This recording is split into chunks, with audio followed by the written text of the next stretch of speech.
injak Al-Quran saat live streaming Facebook. Pria ini langsung kena batunya. Viral di medsos, pria injak Al-Quran sambil live streaming. Gini nasibnya usai didatangi warga.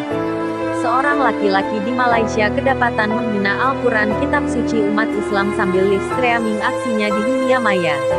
Tak ayal aksinya membuat geram masyarakat Malaysia. Seorang laki-laki bertubuh kekar bersama rekannya mendatanginya di lokasi yang menginjak Al-Quran.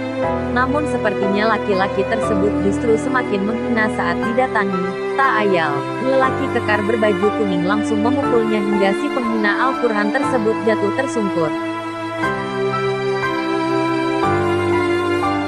Seorang pria di Malaysia yang menggunakan nama Facebook Zakhar Candi viral beberapa waktu ini usai menghina dan memijak Al-Quran. Orang berkulit hitam itu injak Al-Quran sambil hisap sabu. Nauzubillah summa nauzubillah. Warga India di Malaysia digebugin umat muslim sampai keluar tai. Demikian informasi yang diinput oleh Serba-Serbi Channel. Tetap pantau terus di channel kami, biar tidak ketinggalan info terupdate. Jangan lupa subscribe, like, dan komen di bawah ini.